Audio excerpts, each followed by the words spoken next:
नमस्कार सभी साथियों को स्वागत करता हूं सभी का इस यूट्यूब चैनल पर जिसका नाम है स्टडी विद पीएन लोधा।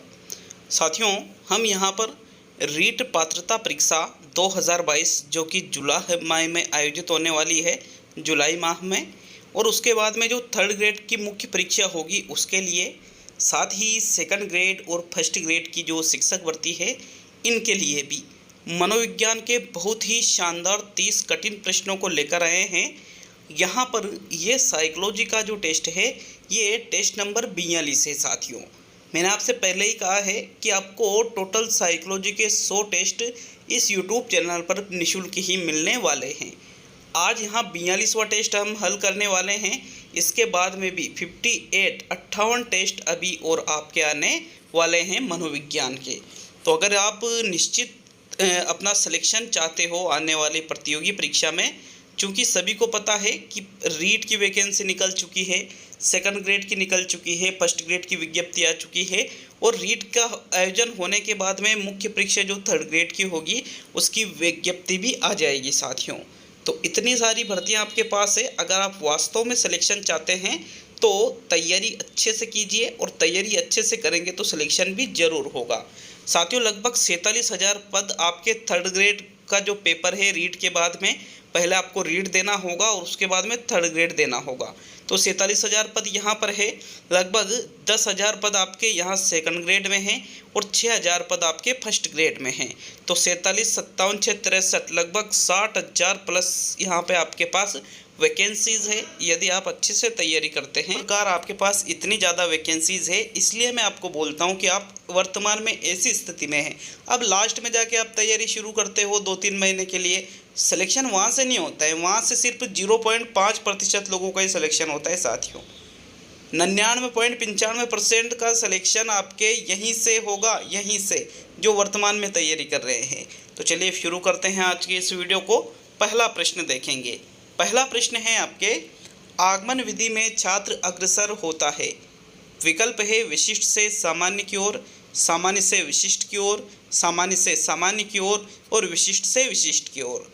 तो आगमन प्रणाली का नाम सभी ने सुन रखा होगा। साथियों, आगमन विधि, निगमन विधि, संश्लेषण विधि, विश्लेषण विधि, ये 4-5 ऐसी विधियां हैं जो हर एग्जाम में पूछी जाती है और हर बार पूछी जाती है। आगमन विधि में छात्र पूर्ण विशिष्ट ज्ञात से उदाहरण द्वारा सरल करना। तो विशिष्ट से सामान्य की ओर, मतलब यहाँ आपका जो प्रथम विकल्प है पहले प्रश्न में, ये ही इसका सही आंसर है, क्योंकि आगमन विधि के शिक्षण सूत्रों में विशिष्ट से सामान्य की ओर चलता है, ना कि सामान्य से विशिष्ट की ओर। सामान्य से विशिष्ट की ओर शिक्षण सूत्र आपके निगमन प्रणाली में चलता है। कौन सी प्रणाली में चलता है? निगमन प्रणाली में। तो विकल्प 1 सही है पहले प्रश्न में। नेक्स्ट प्रश्न नंबर 2 पे आते हैं। साथियों, दूसरा प्रश्न है, प्रोजेक्ट विधि का प्रयोग सबसे पहले सामाजिक विज्ञान में किसने किया? जॉन ड्यूवी ने, किलपेट्रिक ने, मारिया मोंटेसरी ने और रूसो ने। तो देखो, प्रोजेक्ट विधि, जिसको हिंदी में क्या कहते हैं, प्रायोजना प्रणाली या प्रायोजना विधि। साथियों, इस विधि का सबसे पहले प्रयोग की बात की जा रही है। साथियों, तो प्रश्न संख्या 2 में किलपेट्रिक के द्वारा, दूसरा जो विकल्प है ब वाला, किलपेट्रिक के द्वारा प्रोजेक्ट विधि का प्रयोग सबसे पहले किया गया था। विकल्प आपके दूसरा सही है प्रश्न नंबर 2 में। नेक्स्ट प्रश्न नंबर 3 पे आते हैं। तो तीसरा प्रश्न देखेंगे। आपके तीसरा प्रश्न है, एनसीएफ 2005 बल देता है, किस पर बल देता है? साथियों, अनुबंधित आधारित सीखने पर, करके सीखने पर, रटकर सीखने पर, और इनमें से कोई भी नहीं। यहाँ कोई नहीं वाला विकल्प हम हटा देते हैं। एनसीएफ 2005 जिसके अध्यक्ष कौन थे? साथियों, प्रोफेसर यशपाल इसके अध्यक्ष थे। किसके? एनसीएफ 2005, पूरा नाम है नेशनल करिकुलम फ्रेमवर्क 2005। यह बोझ रहित शिक्षा के साथ में करके सीखने पर बल देता है। यहाँ आपका दूसरा विकल्प सही है साथियों प्रश्न नंबर 3 में। नेक्स्ट आगे बढ़ेंगे प्रश्न नंबर 4 की ओर। तो चलिए चौथा प्रश्न देख लेते हैं। आपके प्रश्न नंबर 4 आपसे क्या पूछ रहा है? चौथा प्रश्न है, बहुत ही ज़्यादा इम्पोर्टेंट प्रश्न आप इसको कह सकते हो। गिलफोर्ड ने अभिसारी चिंतन पद का प्रयोग किससे समान अर्थ में किया? किसके समान अर्थ में किया, ऐसा होना चाहिए, टाइपिंग मिस्टेक हुई है। बुद्धि के अर्थ में, सृजनात्मकता के अर्थ में, बुद्धि एवं सृजनात्मकता के अर्थ में, और इनमें से कोई भी नहीं। अब इस क्वेश्चन में एक ये विचारधारा चलती है कि 2011-12 में जो आरटेट हुई थी साथियों, 2011-12 में वहाँ पर भी ऐसा प्रश्न पूछा गया था, गिलफोर्ड का नाम भी दे रखा था। अभिसारी चिंतन की बात की जा रही थी और इन्होंने अभिसारी चिंतन में सृजनात्मकता आंसर मान लिया था, लेकिन जो गलत है, क्योंकि अभिसारी चिंतन का संबंध बुद्धि से है, सृजनात्मकता का संबंध है साथियों अपसारी चिंतन से। कौन से चिंतन से? अपसारी चिंतन से सृजनात्मकता का संबंध है। तो यहाँ अभिसारी चिंतन पद का प्रयोग किसके लिए किया जाता है साथियों? बुद्धि के लिए। और अपसारी चिंतन का प्रयोग किसके लिए किया जाता है? सृजनात्मकता के लिए। तो विकल्प 1 आपके प्रश्न नंबर 4 में सही है। नेक्स्ट आगे बढ़ेंगे प्रश्न नंबर 5 की ओर। चलिए 5वां प्रश्न देख लेते हैं। आपके प्रश्न नंबर 5 है, नैतिकता का अभाव कौन सी अवस्था में पाया जाता है? किशोरावस्था में, बाल्यावस्था में, शैशवावस्था में और पूर्व बाल्यावस्था में। देखो नैतिकता का मतलब क्या होता है, आप ये सभी चीज़ें जानते हो। यहाँ जब बालक किशोर अवस्था में आता है तो उसमें नैतिकता पाई जाती है, वह दूसरों के सामने नैतिक गुणों का प्रदर्शन करता है। बाल्यावस्था में भी नैतिकता पाई जाती है, पूर्व बाल्यावस्था में भी पाई जाती है, लेकिन उतनी मात्रा में नहीं। लेकिन जो शैशवावस्था में है, इसमें पूर्ण रूप से नैतिकता का क्या होता है साथियों? अभाव होता है। अतः आपके जो तीसरा विकल्प है शैशवावस्था वाला, 5वें प्रश्न का सही आंसर है थर्ड विकल्प, क्योंकि शेष अवस्था में किसी भी प्रकार की नैतिकता बालक में नहीं पाई जाती है। नेक्स्ट देखेंगे प्रश्न नंबर 6 को। तो छठा प्रश्न देख लेते हैं। आपके प्रश्न नंबर 6 है, जीन पियाजे की संज्ञानात्मक विकास की अंतिम अवस्था कौन सी है? संवेदी पेशी अवस्था, पूर्व संक्रियात्मक अवस्था, मूर्त संक्रियात्मक अवस्था और अमूर्त संक्रियात्मक अवस्था। जीन पियाजे के द्वारा अपने संज्ञानात्मक विकास के सिद्धांत में 4 अवस्थाओं का उल्लेख किया गया है, जिसमें पहली अवस्था आती है संवेदी पेशी अवस्था, जो जन्म से 2 वर्ष तक चलती है। दूसरी इन्होंने जो अवस्था बताई है वो पूर्व संक्रियात्मक अवस्था है, जो 2 से 7 वर्ष चलती है। तीसरी जो अवस्था बताई है वो मूर्त संक्रियात्मक अवस्था है, जो 7 से 11 वर्ष चलती है। और चौथी जो अवस्था है वो अमूर्त संक्रियात्मक अवस्था है साथियों, जो कि 11 वर्ष से लेकर के किशोर अवस्था या 15-16 वर्ष तक चलती है। तो अंतिम अवस्था की बात की जा रही है, जो कि अमूर्त संक्रियात्मक अवस्था है। इसको अमूर्त चिंतन की अवस्था के नाम से भी जाना जाता है। चलिए आगे बढ़ेंगे प्रश्न नंबर 7 पर। 7वां प्रश्न है, एक बच्चे को लाल गुलाब का कांटा चुभ गया, जिससे उसे काफ़ी चोट पहुंची। आगे चलकर वह लाल पोषक तत्व या किसी भी चीज़ को देखकर डरने लगा। यह उदाहरण है उद्दीपक सामान्यीकरण का, अनुक्रिया सामान्यीकरण का, उद्दीपक एवं अनुक्रिया दोनों सामान्यीकरण का, और न तो उद्दीपक और न ही अनुक्रिया सामान्यीकरण का। तो देखो प्रश्न को समझने की कोशिश करोगे तो आसानी से इसका आप उत्तर दे सकते हो। 7वें प्रश्न में बात की जा रही है, बालक ने गुलाब को पकड़ने की कोशिश की और जो गुलाब में कांटे होते हैं वो कांटा किसके चुभ गया? बालक के चुभ गया साथियों। अब बालक को ऐसा लगा कि यार ये चीज़ दर्द देने वाली चीज़ है, और ये चीज़ कैसी है? लाल है, क्योंकि गुलाब कैसा होता है? लाल होता है। तो उसे काफ़ी चोट पहुंची उस चीज़ से। जब भी उसके बाद में वो कोई भी लाल चीज़ देखता है, अब लाल वस्तु देख करके उसके माइंड में एक ही बात आती है, अगर मैं इसका हाथ लगाऊंगा तो वापस मुझे चोट पहुंचेगी साथियों। मतलब वो एक जैसे दिखने वाली जो चीज़ें हैं, यूँ समझ रहा है कि ये सारी वैसी ही चीज़ें हैं। तो यहाँ उद्दीपक का क्या हो रहा है? सामान्यीकरण हो रहा है। अतः विकल्प 1 आपके 7वें प्रश्न का सही उत्तर होगा। चलिए आगे बढ़ेंगे प्रश्न नंबर 8 पर। तो 8वां प्रश्न देखेंगे। प्रश्न नंबर 8 है, सृजनशील बालक होते हैं, स्वप्न दृष्टा व जिज्ञासु होते हैं, परिश्रमी और दृढ़ निश्चयी होते हैं, प्रतिभाशाली उनमें पाई जाती है प्रतिभाशालिता, और इनमें से सभी। साथियों एक कथन है कि प्रत्येक प्रतिभाशाली बालक सृजनशील नहीं हो सकता, लेकिन हर सृजनशील बालक प्रतिभाशाली होता है, ऐसा एक कथन कहा गया है। तो वो प्रतिभाशाली भी होते हैं, जिज्ञासु भी होते हैं, परिश्रमी भी होते हैं, दृढ़ निश्चय भी होते हैं और स्वप्न दृष्टा भी होते हैं। अतः यहाँ उपरोक्त सभी वाला जो चौथा विकल्प है आपके 8वें प्रश्न में, यही आपके सही उत्तर है प्रश्न नंबर 8 में। चलिए आगे बढ़ेंगे प्रश्न नंबर 9 पर। तो 9वां प्रश्न देख लेते हैं। आपके प्रश्न नंबर 9, रिक्त स्थान की पूर्ति से संबंधित प्रश्नों द्वारा छात्रों की किस योग्यता का मूल्यांकन किया जाता है? प्रत्यय स्मरण योग्यता, भावात्मक योग्यता, सृजनात्मक योग्यता और बौद्धिकता। तो रिक्त स्थान, जैसे मान लीजिए एक प्रश्न पूछा जा रहा है कि राजस्थान की राजधानी पे रिक्त स्थान है और यहाँ पर है लिख दिया, तो अब आप क्या लिखोगे बीच में, आपका उत्तर रहेगा राजस्थान की राजधानी जयपुर है। ये जयपुर जो शब्द आया है ये प्रत्यस्मरण योग्यता के बारे में बता रहा है, जो रिक्त स्थान की पूर्ति वाले प्रश्न होते हैं। तो आपके विकल्प नंबर 1 सही है साथियों। प्रश्न नंबर 9 में प्रत्यस्मरण योग्यता इसका सही आंसर होगा। चलिए आगे बढ़ेंगे प्रश्न नंबर 10 पर। तो 10वां प्रश्न है, बुद्धि का एक तत्व का सिद्धांत किसने दिया? बिने ने, गिलफोर्ड ने, थॉर्नडाइक ने और स्पीयरमैन ने। साथियों यहाँ पर बुद्धि का जो पहला सिद्धांत था, एक तत्व का सिद्धांत, ये अल्फ्रेड बिने के द्वारा दिया गया है, जबकि द्वितत्व और त्रितत्व का सिद्धांत स्पीयरमैन के द्वारा दिया गया है। तो 10वें प्रश्न में आपके प्रथम विकल्प बिने वाला सही है साथियों। नेक्स्ट आगे बढ़ेंगे प्रश्न नंबर 11 की ओर। साथियों 12वां प्रश्न 11वां प्रश्न देखते हैं। यहाँ पे आपके प्रथम विकल्प सही है 10वें में। तो आपके प्रश्न नंबर 11 है, अधिगम के क्षेत्र में बालक सर्वप्रथम निम्न में से किस रूप में चिंतनशील होता है? मूर्त चिंतन, अमूर्त चिंतन, प्रत्यय चिंतन और भाव चिंतन। देखो, भावात्मक चिंतन सबसे अंत में किया जाता है। बालक के द्वारा सर्वप्रथम की बात की जा रही है, तो सर्वप्रथम मतलब सबसे पहले। साथियों सबसे पहले बालक में मूर्त चिंतन जागृत होता है, मतलब वो जो चीज़ें सामने उसके होती है मूर्त रूप से, जो चीज़ उसको दिखाई देती है, जो चीज़ उसको वो हाथ लगा सकता है, ऐसी चीज़ों के बारे में वो चिंतन करना सबसे पहले सीखता है। अतः विकल्प 1 आपके 11वें प्रश्न में सही है। नेक्स्ट आगे बढ़ेंगे प्रश्न नंबर 12 की ओर। तो 12वां प्रश्न है आपके, RTE 2009 संपूर्ण देश में कब लागू किया गया? 2009 में, 2010 में, 2011 में और 2012 में। देखो, संपूर्ण देश की बात की जा रही है RTE 2009 की, जो निःशुल्क एवं अनिवार्य बाल शिक्षा का अधिकार अधिनियम 2009 है। इसको संपूर्ण देश में साथियों 1 अप्रैल 2010 को, मैं आपको डेट भी बता देता हूँ, 1 अप्रैल 2010 को संपूर्ण देश में RTE को लागू किया गया था। तो आपके सेकंड विकल्प प्रश्न नंबर 12 में सही है। नेक्स्ट प्रश्न नंबर 13 को देखेंगे। तो 13वां प्रश्न आपसे क्या पूछ रहा है, बालक की तुरंत अभिव्यक्ति व क्रियाशीलता की जांच हेतु सर्वाधिक उपयुक्त परीक्षा है?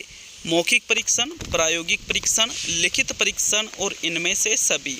देखो, तुरंत अभिव्यक्ति दे रहा है बालक, क्रियाशीलता की जांच करना है, तो साथियों तुरंत अभिव्यक्ति लिखकर या प्रायोगिक रूप से नहीं दी जाती है, बल्कि मौखिक रूप से दी जाती है। अतः आपके 13वें प्रश्न में जो मौखिक परीक्षण वाला प्रथम विकल्प है, यही सही आंसर होगा साथियों। चलिए आगे बढ़ेंगे प्रश्न नंबर 14 की ओर। तो देख लेते हैं आपके 14वें प्रश्न में क्या पूछ रहा है। अगर किसी प्रश्न में आपको कोई त्रुटि नज़र आती है तो उसके लिए भी हमें आप नीचे कमेंट बॉक्स में कमेंट करके बता सकते हो। तो चलिए देखते हैं प्रश्न नंबर 14 को। तो देखिए प्रश्न नंबर 14, नैतिक विकास का सिद्धांत किसके द्वारा प्रतिपादित किया गया था? अल्बर्ट बंडूरा के द्वारा, लॉरेंस कोहलबर्ग के द्वारा, इरिक एरिक्सन के द्वारा और E.L. थॉर्नडाइक के द्वारा। साथियों नैतिक विकास का सिद्धांत यहाँ पर जिसके द्वारा प्रस्तुत किया गया था उनका नाम था लॉरेंस कोहलबर्ग। इन्होंने ही नैतिक विकास का सिद्धांत दिया था। अपने इस सिद्धांत में इन्होंने 3 तो मुख्य अवस्थाएं बताई थी और 6 गौण अवस्थाओं का प्रतिपादन किया था साथियों, कि किस प्रकार से बालक में नैतिकता का विकास होता है, किस अवस्था में नैतिकता का अभाव होता है, कहाँ बालक नैतिक नियमों का पालन तो कर रहा है लेकिन किस आधार पे कर रहा है, दूसरों की डर की वजह से कर रहा है, अपनी प्रशंसा की वजह से कर रहा है, या वास्तव में उसमें नैतिकता है। ये सारी चीज़ें लॉरेंस कोहलबर्ग के द्वारा अपने नैतिक विकास के सिद्धांत में बताई गई थी। तो विकल्प आपके 2 14वें प्रश्न में सही है। नेक्स्ट प्रश्न नंबर 15 पे आते हैं साथियों। 15वां प्रश्न है आपके, भय नामक संवेग से कौन सी मूल प्रवृत्ति जन्म लेती है? हास्य, करुणा, सामाजिकता और पलायन। देखो भय का मतलब डर, ठीक है, आप सभी जानते हो इस चीज़ को। जब हमारे अंदर डर उत्पन्न होता है, भय नामक संवेग जन्म लेता है, तो हमें हास्य मतलब हंसी तो नहीं आएगी, क्योंकि डर से हंसी नहीं आती है, तो ये गलत है। डर से हम सामाजिकता का भाव भी हमारे अंदर नहीं आएगा। साथियों डर जब हमारे अंदर उत्पन्न होगा तो हमारे अंदर पलायन नामक मूल प्रवृत्ति उत्पन्न होती है, ठीक है। हम उस स्थान से दूर जाने की कोशिश करेंगे, पलायन करने की कोशिश करेंगे। 4th विकल्प आपके 15वें प्रश्न में सही है। नेक्स्ट आगे बढ़ते हैं प्रश्न नंबर 16 की ओर। तो 16वां प्रश्न है आपके, एक बालक पिछली कक्षा के छात्र के समान शैक्षिक प्रदर्शन नहीं कर पा रहा है तो वह बालक है। पिछड़ा बालक है, मंदबुद्धि बालक है, अपराधी बालक है और असमायोजित बालक है। देखो जैसे मान लीजिए एक बालक कक्षा 5 में पढ़ रहा है और उसकी पिछली कक्षा कौन सी है, कक्षा 4 है साथियों। यदि उन कक्षा 4 के जो सामान्य छात्र हैं उनके समान भी वो शैक्षिक प्रदर्शन नहीं कर पा रहा है तो उसको आप मंदबुद्धि, असमायोजित या अपराधी नहीं कहेंगे, बल्कि उसको क्या कहेंगे, पिछड़ा बालक कहेंगे, मतलब वो पिछड़ गया है। विकल्प 1 आपके 16वें प्रश्न में सही है। नेक्स्ट आगे बढ़ते हैं प्रश्न नंबर 17 की ओर। तो चलिए 17वां प्रश्न देख लेंगे। आपके प्रश्न नंबर 17, बच्चों के संज्ञानात्मक विकास को सबसे अच्छे तरीके से कहाँ परिभाषित किया जा सकता है? खेल के मैदान में, विद्यालय व कक्षा में, ऑडिटोरियम में और घर में। देखो अलग अलग विकास के पक्ष होते हैं, जैसे संज्ञानात्मक पक्ष है, भावात्मक पक्ष है, नैतिक पक्ष है, क्रियात्मक पक्ष है, मानसिक पक्ष है। साथियों मानसिक और संज्ञानात्मक पक्ष तो लगभग एक ही होते हैं। अब आप इनको ऑडिटोरियम में या घर में सबसे अच्छे तरीके से परिभाषित नहीं कर सकते, बल्कि विद्यालय व कक्षा में इनको सबसे अच्छे तरीके से परिभाषित किया जा सकता है, क्योंकि विद्यालय और कक्षा में बालक का संज्ञानात्मक विकास सर्वाधिक होता है। खेल के मैदान में तो अन्य विकास, शारीरिक विकास वगैरह भी, उनके सामाजिक विकास में भी तेजी आती है, इसलिए यहाँ दूसरा विकल्प सही है आपके प्रश्न नंबर 17 में। चलिए आगे बढ़ेंगे प्रश्न नंबर 18 की ओर। तो आपके 18वां प्रश्न, अधिगम के प्रक्रम में अभिप्रेरणा सीखने वालों की स्मृति तेज बनाती है, पुराने अधिगम से नए अधिगम को अलग करती है, एक दिशी रूप में सोचने में सीखने वालों को प्रस्तुत करती है और नए सीखने वालों में अधिगम के लिए रुचि का सर्जन करती है। तो देखो अभिप्रेरणा जो होती है, अधिगम, जब हम किसी भी चीज़ को सीखते हैं और यदि हम अभिप्रेरित हैं साथियों, तो वो स्मृति को तेज नहीं बनाएगी, बल्कि जो हम चीज़ सीखने वाले हैं नई चीज़ों को, उसके लिए अधिगम में रुचि का सर्जन करती है। मतलब हमारी उस चीज़ में रुचि बढ़ जाती है, क्योंकि हम आंतरिक रूप से अभिप्रेरित होते हैं। अतः यहाँ पर आपके विकल्प नंबर जो 4 है प्रश्न नंबर 18 में, यही आपका सही आंसर होगा। चलिए आगे बढ़ेंगे प्रश्न नंबर 19 पर। तो 19वां प्रश्न देखेंगे, प्रश्न पत्र निर्माण से पूर्व ब्लूप्रिंट का निर्माण करना इसलिए उपयोगी है क्यों उपयोगी है आपको ये बताना है।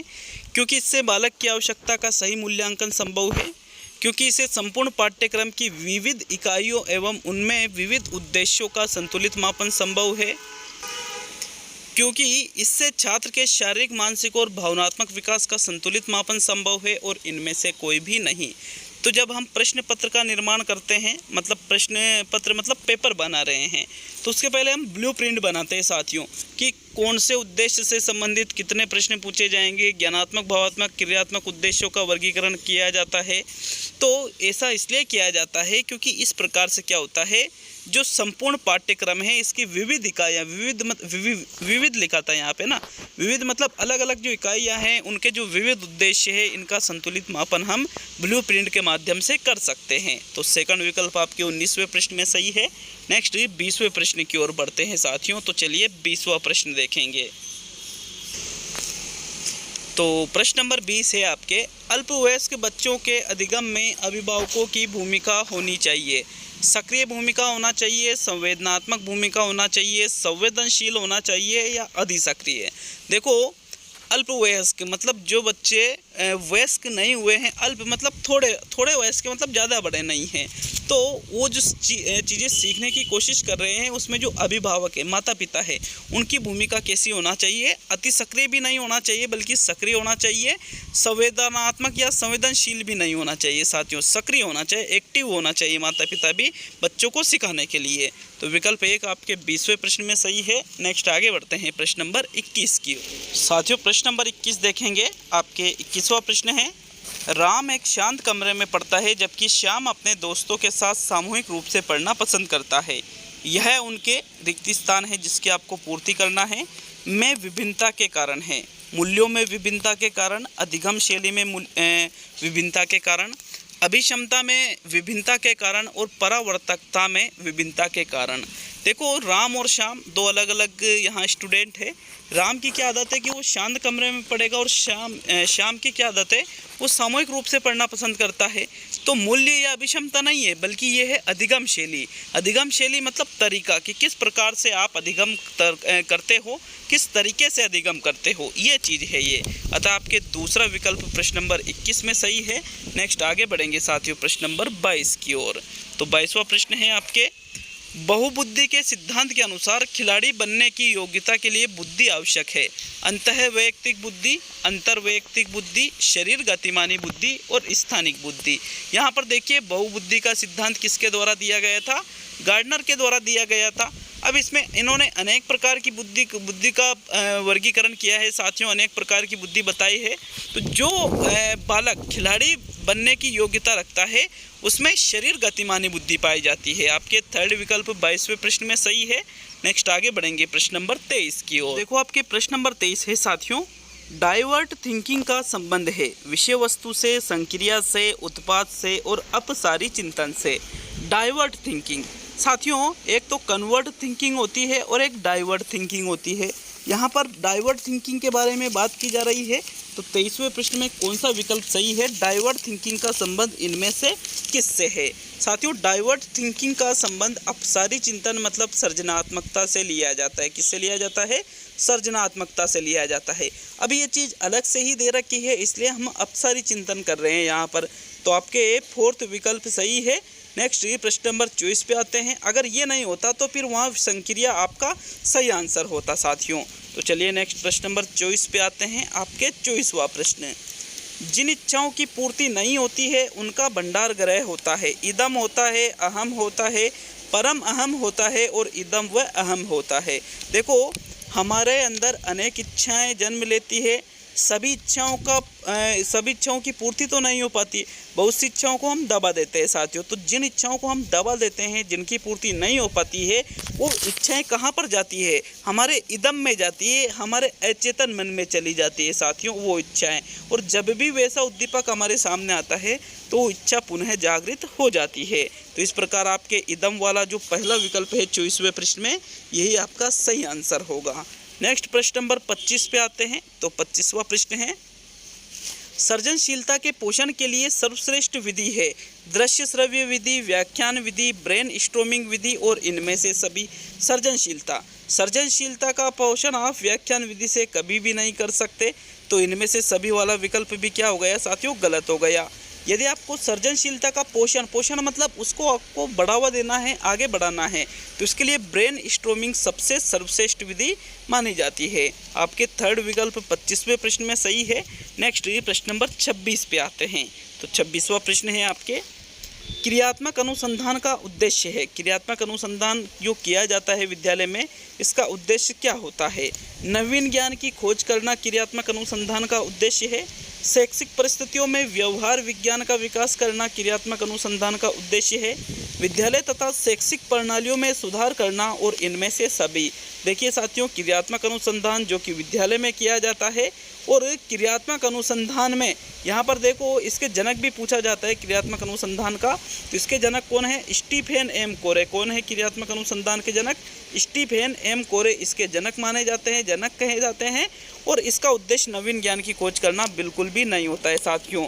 इसका उद्देश्य होता है विद्यालय और जो शैक्षिक प्रणालियाँ हैं उनमें सुधार करना, उन समस्याओं को दूर करना। यदि विद्यालय और शैक्षिक प्रणालियों में कोई समस्या आ रही है तो उनको दूर करना ही क्रियात्मक अनुसंधान का उद्देश्य होता है। थर्ड विकल्प आपके 26वें प्रश्न में सही है। नेक्स्ट ये प्रश्न नंबर 27 पे आते हैं।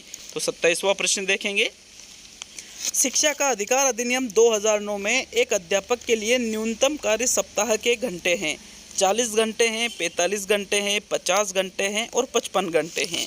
तो RT 2009 क्या कहती है कि जो एक अध्यापक होता है वो कम से कम एक सप्ताह में कितने घंटे कार्य करेगा साथियों? 45 घंटे कार्य करेगा शिक्षण कार्य, जिसमें उसके तैयारी के घंटे भी ऐड किए जाएंगे। ठीक है, जो वो तैयारी करता है पढ़ाने के लिए, पाठ योजना वगैरह बनाना, सहायक सामग्री का चुनाव करना, ये सारी चीज़ें भी उन्हीं 45 घंटों में ऐड की जाती है।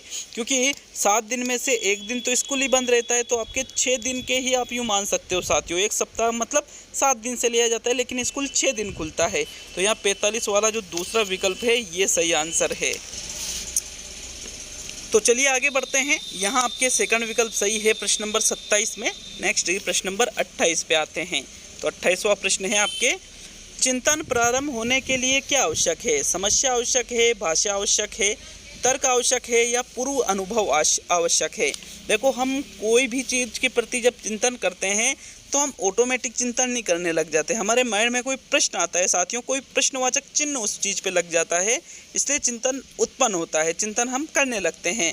तो भाष्य या तर्क नहीं, बल्कि चिंतन प्रारंभ किस लिए किया जाता है, कब किया जाता है? जब हमारे सामने कोई समस्या उत्पन्न होती है।